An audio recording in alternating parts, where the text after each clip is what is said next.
If you're not investing in training, then you could be behind in sales, in profitability, and in employee loyalty.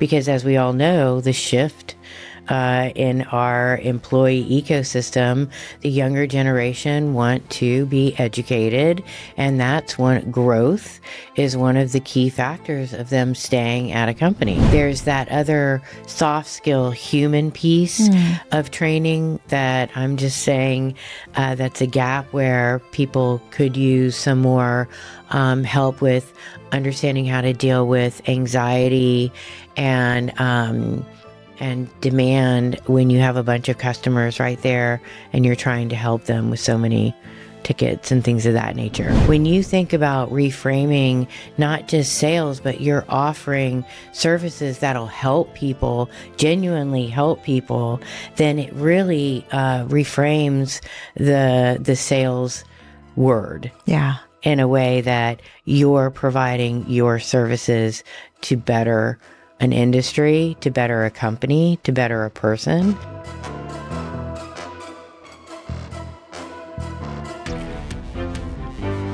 So Laurie Bacopoulos is the founder and CEO of Cobblestone Consulting.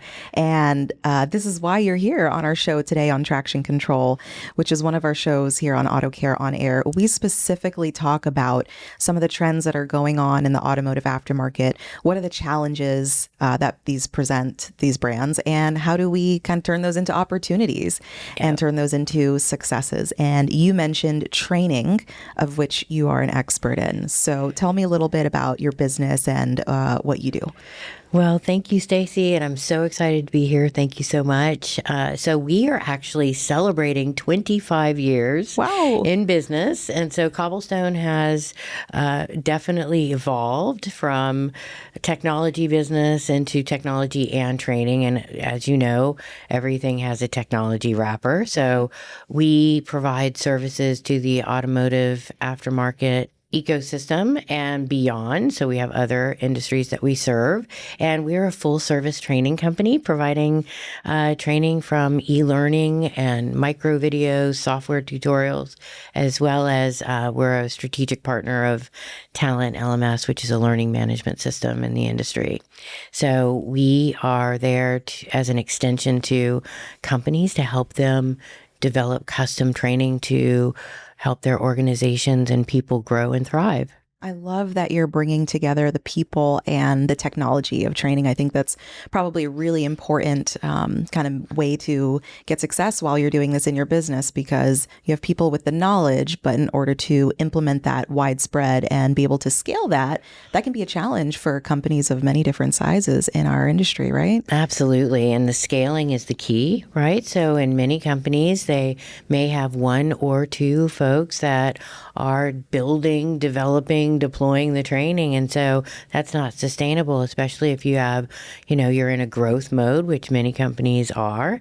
And so what we do is help take that intellectual capital out of those subject matter experts and thought leaders and put them into interactive e-learning with a standard message, interactivity, so that folks can really be engaged and take that training to their job so they can deliver better customer service, increase product sales, increase partner relationships and things of that nature. So it really is about scaling so that you can help your training organizations be more successful. Absolutely. And training is nothing new, right? Like companies should know by now that training is essential to a productive workforce. Like you said, it increases profitability. It can increase customer loyalty. But you said something that I want to dig into a little bit more. And you said partner training. So not just training the people internally at your company, but the people who are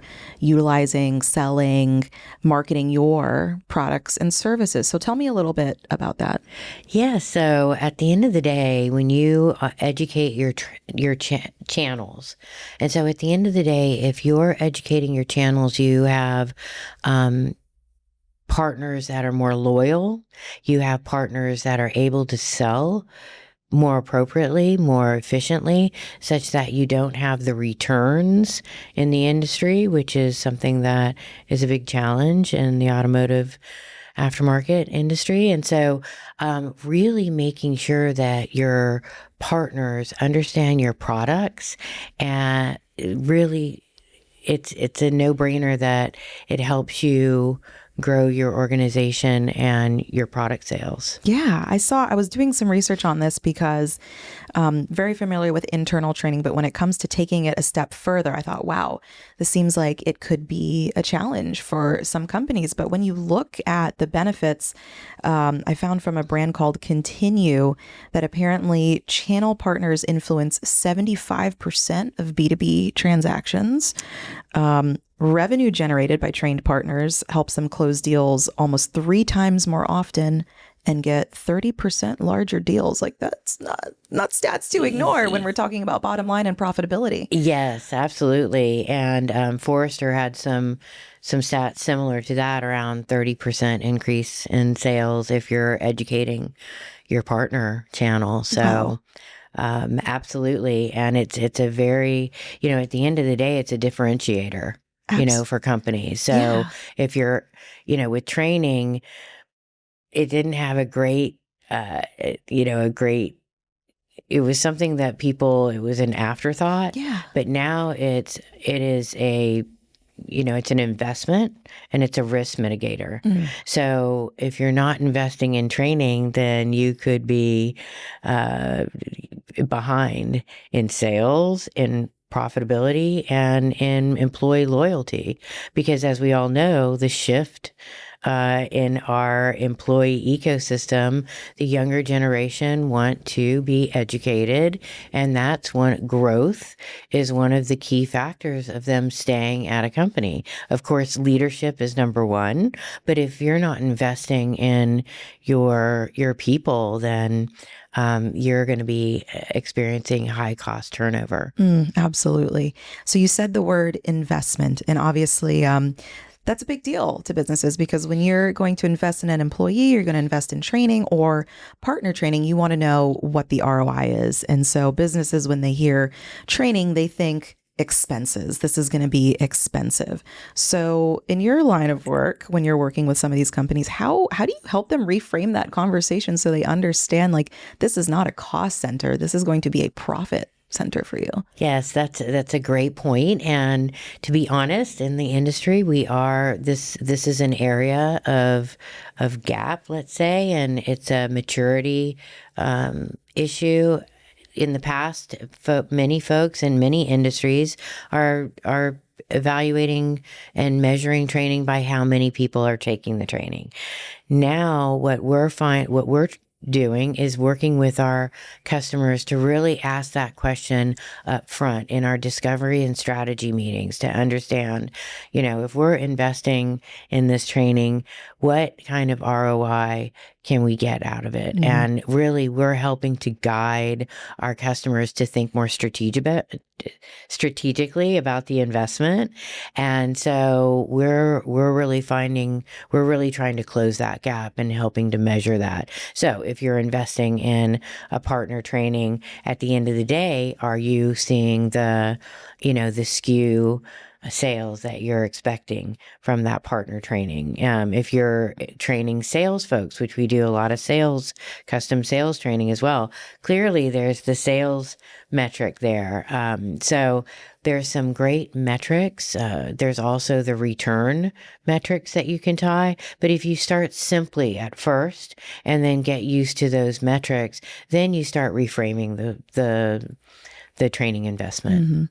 I appreciate the conversation around metrics because that kind of shocked me when you said probably the main metric they're doing now is if their employees are actually taking the training or if the partners are taking the training. And, if maybe X% completed it, then they're good, right? Yeah. And I find that really interesting because I definitely think there is a gap in the aftermarket for us to be able to tie some of this back to some of those business outcomes. Obviously, ROI is the hardest thing. That's what everybody wants. I paid, $40,000 to train my employees through this program or this module, and we saw a 2X return. Yeah. But how do you do that? Like, that's really difficult. difficult. So some of these other metrics that are measurable, like the employee retention, the engagement, I mean, I can think of a million times where I had an employee turnover and I thought, oh, I have to retrain them. I have to onboard them. And I wondered, was there something that we could have done to have kept them or retained them for longer?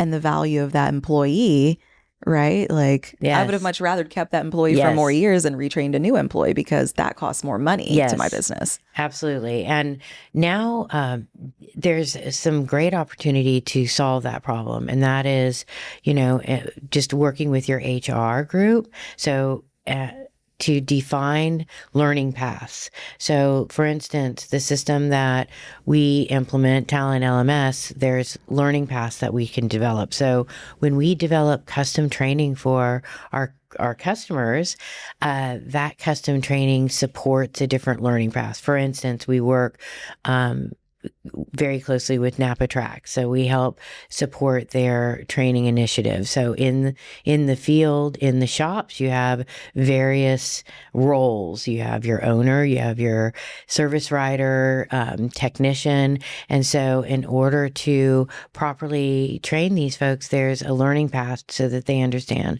exactly what they need to know to be successful in their job.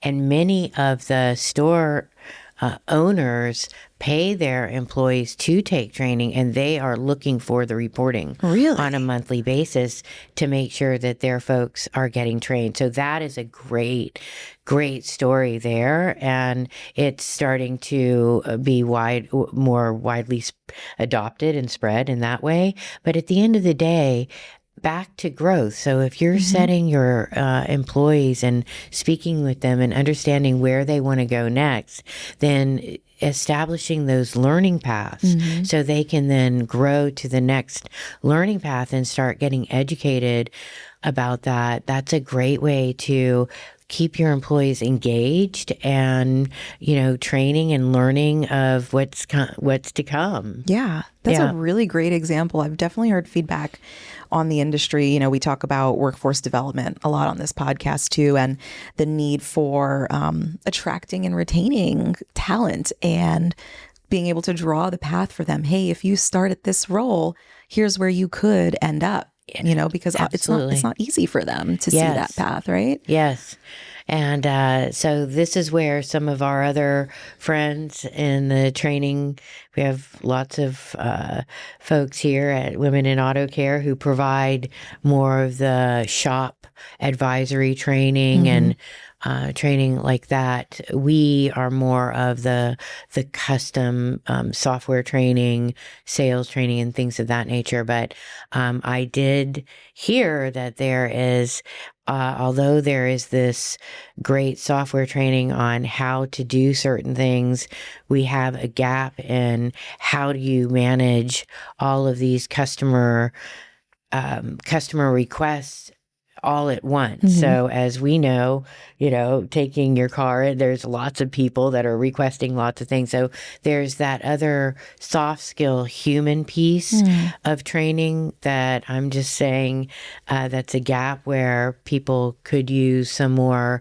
help with understanding how to deal with anxiety and demand when you have a bunch of customers right there and you're trying to help them with so many tickets and things of that nature. Yeah. Wow. We're really marrying the human. We're really marrying the human element of training, and that need for that one-on-one and one-on-one. Sorry, excuse me. Yeah. And the technology, the need for the technology as well through the digital learning paths or the digital modules to get some of that training. Absolutely. I think there was an example we had talked about earlier. Was it Napa Carlisle? Yes, so the Carlisle brand, that was a very interesting project that we helped develop that training. And that training was a little more unique in the fact that it's training on a brand transition. So you had the Carlisle tools that took on a completely different brand they were going after the Gen Z market. And the training was really to educate the entire Napa ecosystem on this new branding initiative. And so that was deployed, and as you can see, the Carlisle brand is booming. It's very cool. I was going to ask you, was that training deployment, was it digital? Was it in person? Was it both? Because it felt very unique. And I was really impressed when I saw Napa bring that to Apex. I was floored, honestly, because they had, Napa employees, but they were wearing the Carlisle brand. It was a different tone. It was a different feel. If you haven't seen it yet, for anybody who's listening or watching, like, it looks like Monster Energy. I don't know if I'm allowed to say that, but it's very Gen Z. Yes. And it got me very excited. And I thought, wow, what a well executed brand marketing launch, but especially from a brand that is very harkened in its legacy, right? Napa is, you bleed blue and gold, and I know exactly like what that shade of blue is. It's very specific. Yes. So it was very interesting brand departure, but the employees were very well trained on that implementation. So kudos to you. Well, really the kudos goes to the marketing department. Yes, we executed their vision. Absolutely. But the marketing department put that brand vision together, and in conjunction with the training department, who we were helping execute that. But thank you. I thought that it was a very great project, and, the results showed for themselves. Yeah, and it exemplifies how many different types of training there can be, right? I think when I think training, I specifically think how to use this product or how to sell this product, right? I don't necessarily think, how to market this brand. So there's all these different realms and avenues of ways that you could enrich your employees and your sales force to do different things for your business. And it's through this simple concept of training.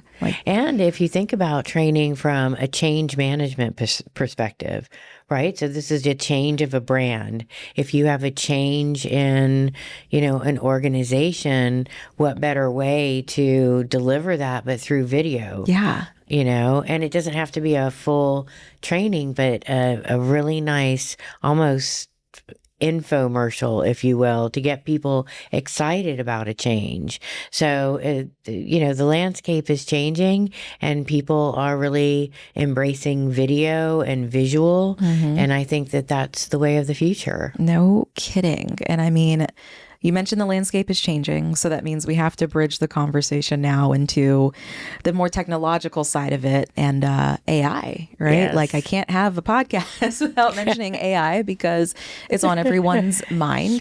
And there's clearly probably implications for training when it comes to AI and opportunities to utilize that technology to help train your workforce and your partners. So are there some ways that you view it or that you're kind of implementing it in your business? Yeah, so AI is here to stay. And, we leverage it for, so I have instructional designers on my team, and it takes skill to take, let's say we have a customer that is Canadian, and they are a commercial development company, and they are growing, and they have a sales force. So they needed to hand over, they needed to train their sales folks and beyond. And what they had was 100-page sales manual. Wow. And a lot of companies have this. And so they engaged with us to take this 100-page manual and turn it into interactive e-learning.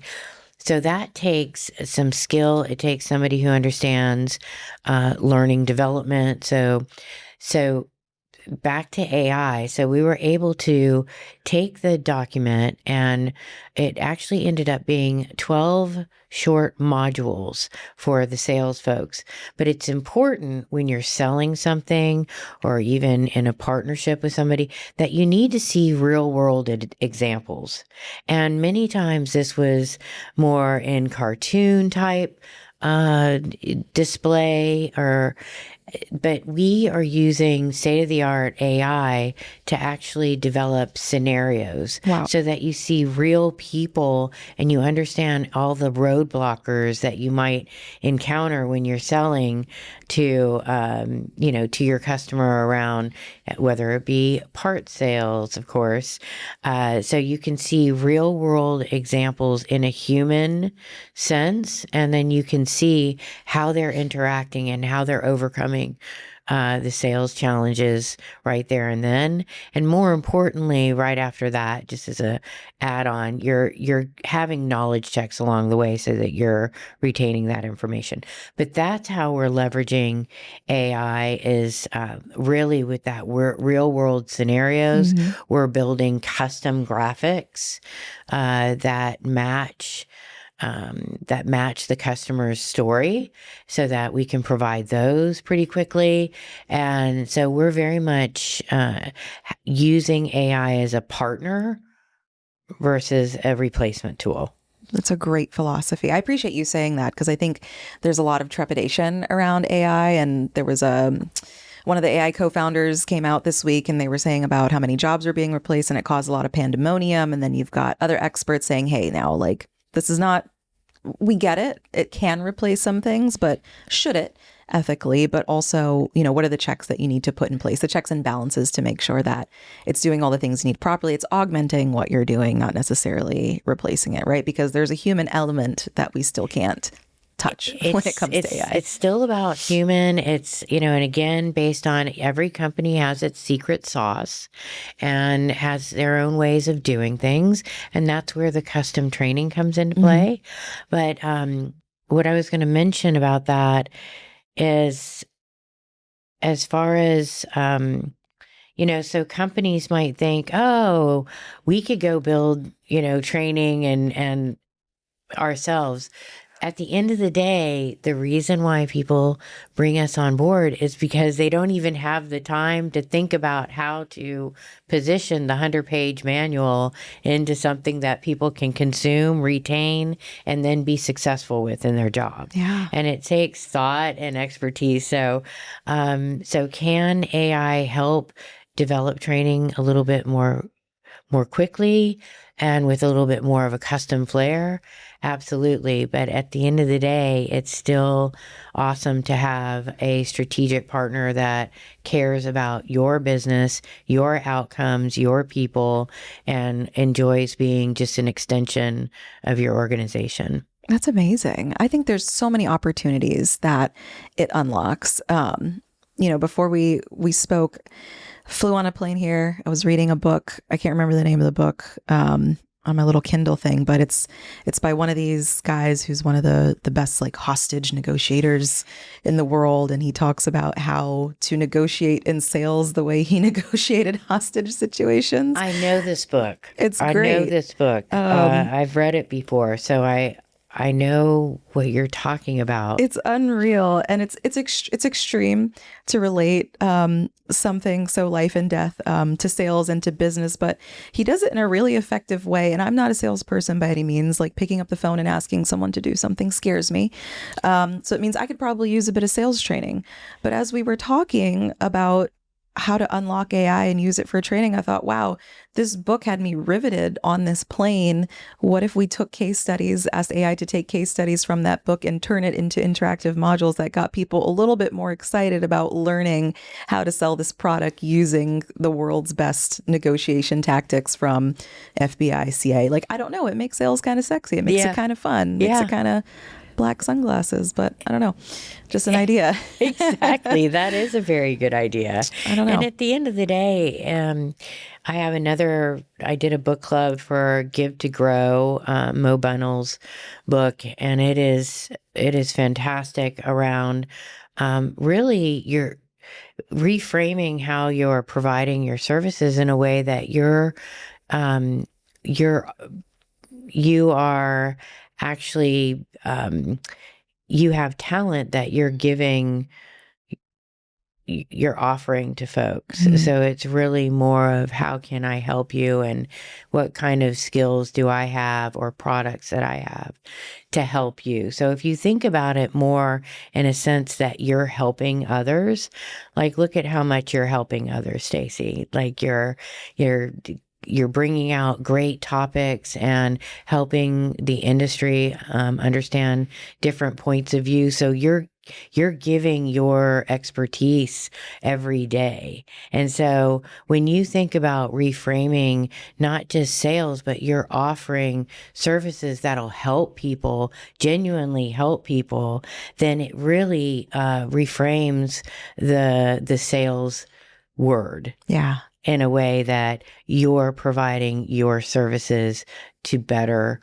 an industry, to better a company, to better a person, And so that really resonated with me and have been taking it, forward with me. Oh, I appreciate that. That's why coming to these events is so amazing. The people that you meet and the things that we learn, this is what it's all about. And, it used to be that Women in Auto Care had 100 women, and we're here and we're learning and we go back and we're so excited about our companies. Now we're over 400 people at this conference and we're podcasting, and this is going to go to tens of thousands of people because we've got an amazing listener base so far, and they're going to share in some of this with us. So I'm hoping that some of these takeaways that we're sharing are really helpful here on training.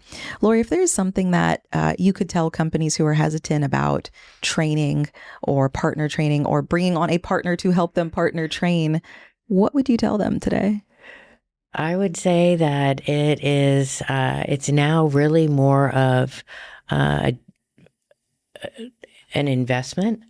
And if you're not investing in training, then it could be detrimental to your business.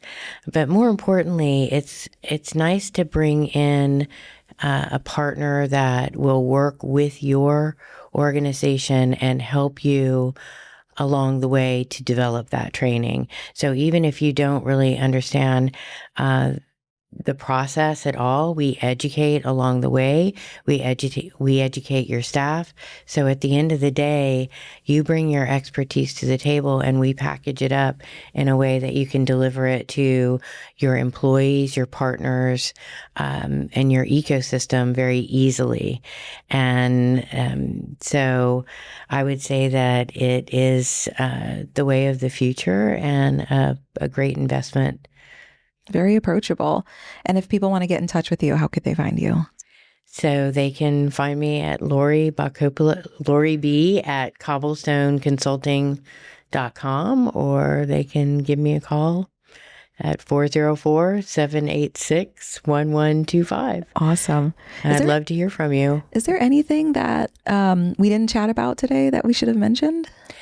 So the only thing I would also like to offer is if somebody was interested but didn't know how to apply it to their business, I'm definitely open to having a quick call to understand what you have, even what you have internally from a resource perspective, because we also make sure that, if you have staff that you would like to learn the process or be able to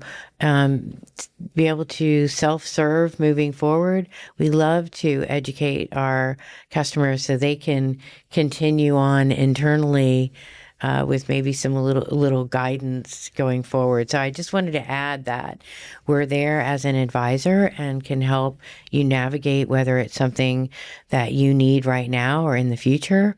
And also that we like to help organizations feel that they can do this on their own as well. So the only other item that I would say is that, everyone feels so much more confident when they have the training that they need. And when they understand the company that they're serving, just the results are so much more impactful when you help educate your entire ecosystem. So I think that it's a great investment. I love and appreciate that. And I could not agree more. Laurie, thank you so much for joining us today. I appreciate it. It was so engaging and thoughtful. I appreciate all the great items that you brought to the table. Awesome. Thank you. Thanks, Stacey.